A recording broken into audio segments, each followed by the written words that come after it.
بسم الله والصلاة والسلام على رسول الله. أهلا وسهلا بيكم، نورتوني وشرفتوني. ازيكم عاملين ايه؟ يا رب تكونوا بخير.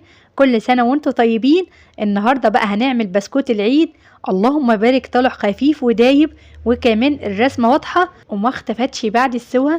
كل الخطوات دي هنعرفها مع بعض ان شاء الله، بس يا ريت تتابعيني للآخر. ويا ريت لو أول مرة تشرفيني يا ريت تدعميني باللايك واشتراك للقناة علشان يوصلك مني كل جديد. في الأول بقى بنسمي الله ونصلي على الرسول عليه أفضل الصلاة والسلام. أهم حاجة السمنة اللي احنا نستخدمها النهاردة تكون سمنة سايحة ومجمدة.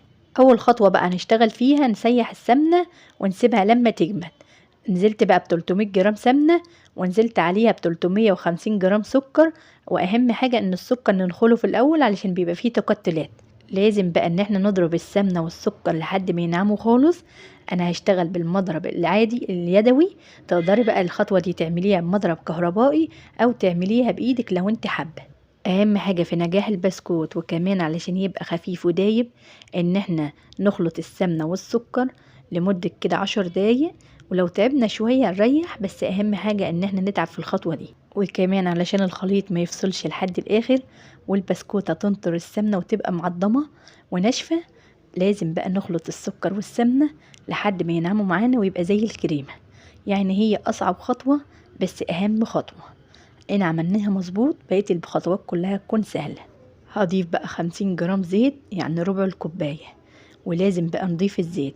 الزيت هيخلي البسكوتة مقرمشة، والسمنة هتخليها فيها نعومة. طعم البسكوتة بجد تحفة وما تستغنيش عن الزيت خالص. اول ما بنضيف بقى الزيت الخليط بيفك معانا، يعني بيبقى خفيف وبنعرف نكمل بقى الضرب. يعني وفي كل فترة والتانية كده بننزل الجنوب علشان تتضرب معانا مظبوط. ادي شكل الخليط، اللهم بارك، شكله كده بقى فاتح، يعني لون السمنة فتح وكمان خفيف جدا، ودخلنا له كده نسبة هواء.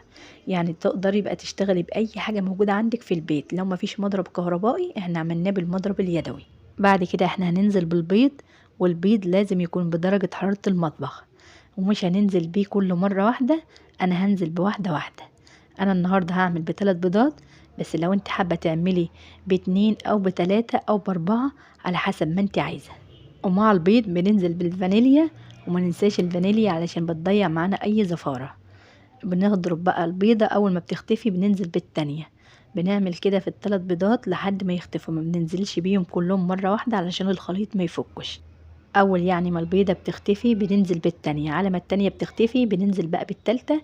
الخليط بقى زي ما انتوا شايفينه كده بقى كريمي، واللهم بارك مفكش خالص. بعد كده بقى هننزل بروايح البسكوت. في منها برتقان وفي منها موز، فانا نزلت بريحة الموز. بتخلي بقى ريحة البسكوت بجد تحفة. بنضيف الازازة وبعد كده بنقلبها. وبعد كده على طول هننزل بالدقيق.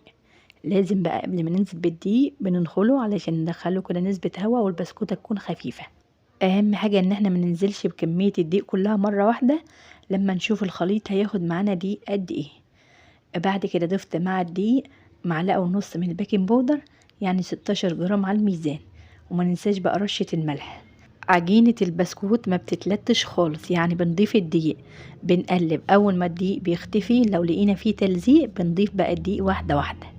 يعني انا بقيت كده من الكيلو حاجة بسيطة خالص من الدقيق.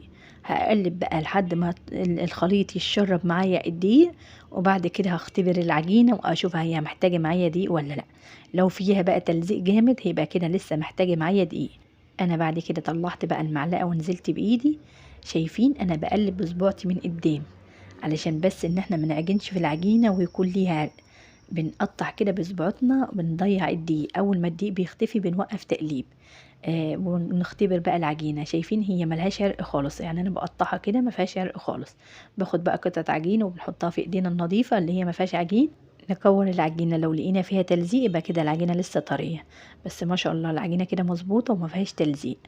هغطيها بقى بالكيس وهخليها جنبية، يعني مش محتاجين ان احنا نشيلها في التلاجة. لو في الصيف هنحطها نص ساعة في التلاجة. بس ما شاء الله الجو برد ومش محتاجين ان احنا ندخلها التلاجة خالص. بعد كده الصواني اللي احنا بنسوي فيها بنمسحها الاول بالزيت علشان البسكوتة ما تلزقش وتطلع معانا بسرعة. انا هعمل معاكم بالكيس وكمان هعمل بالمكنة. اللهم صل وسلم وبارك على سيدنا محمد وعلى ال سيدنا محمد. يا ريت بقى لو لسه بتشوفيني يا ريت تدعميني بلايك جميل منك. يلا بقى حطوا اللايك وتعالوا نكمل مع بعض بقية الخطوات. الرسمة طالعة واضحة بالكيس وجميلة جدا، بس ولادي فرحانين بالمكنة وعايزين بقى يدوروا، فشغلنا المكنة وحطينا الموس المشرشر واشتغلنا بيه. الرسمة طالعة واضحة من المكنة، بس بعد السوا الرسمة فرشت شوية، يعني البسكوتة حجمها زاد شوية، اللهم بارك، يعني رسمتها كانت تحفة في الآخر. أهم حاجة لو هتعمليها في الكيس العجينة بتبقى طرية شوية علشان تنزل معاكي على طول، اما المكنة العجينة بتكون يابسة شوية علشان بس الرسمة تطلع واضحة. عجينة البسكوت لو بتحطيها في المكنة وبتنزل كده قطع، يبقى كده العجينة كانت يابسة، مينفعش خالص ان انت تطريها ولا بمية ولا بحليب. معلقة سمنة واعملي قطعة هتحطيها في المكنة وتجربيها، لو جت معاكي مظبوطة كل قطعة تدخليها المكنة بتقلبيها في معلقة سمنة. وما ينفعش ان انت تعجني يعني بين اصبعتك كده وتقطعي العجينة لحد ما تلمي معاكي تاني، علشان لو عجنتي اكتر في العجينة هيبقى ليها عرق وهتبقى صعبة جدا وانت بتعمليها، والبسكوت هتكون ناشفة ومسمرة. الصاج بقى اللي بنعمله بنقوم نسويه على طول. انا شغلت الفرن يسخن، اول ما سخن وطيت النار خالص زي الشمعة، وما شاء الله شايفين شكل البسكوتة، يعني اول دقيقة البسكوتة نفخت وكمان فرشت شوية، بس الرسمة واضحة وشكلها تحفة بعد السوا. شفت بقى السوا من تحت لقيته مظبوط، فجبت صينية ورفعت الصاج عليها علشان بس يدينا لون من فوق. اهم حاجة التسوية المظبوطة، ما نسويش على نار عالية قوي، وندخل الصاج بعد تسخين 10 دقايق. لو لقينا البسكوت عطت لون من تحت ومن فوق لسه ما عطتش لون، بنرفع الصاج بنحطه على صينية وبنقفل الفرن، فهيدي لون تحفة. شايفين ما شاء الله الرسمة واضحة والبسكوت عاطية اللون من فوق ومن تحت، اللهم بارك تحفة. ما ندخلش البسكوت في فرن بارد علشان ما ياخدش وقت معانا في التسوية والبسكوتة تكون ممسمرة. اللهم بارك، السوا تحفة من تحت وكمان من فوق اللهم بارك تحفة، وكمان البسكوتة دايبة يعني من غير نشادر. احنا عملنا بسكوت النشادر مع بعض اخر مرة، البسكوت النهاردة من غير نشادر، واللهم بارك دايب وناعم وطعمه بجد تحفة.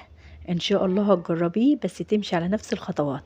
واهم حاجة في البسكوت ان انت ما تنزليش بكمية الدقيق كلها مرة واحدة، علشان العجينة ما تبقاش يابسة معاكي وترجعي تطريها، العجينة كده هتبوظ معاكي. انزلي بالدقيق واحدة واحدة لحد ما توصلي للقوام اللي انت عايزاه. اهم حاجة تكون عجينة ما بتتلزقش جامد او عجينة يابسة جامد، تبقى عجينة في الوسط.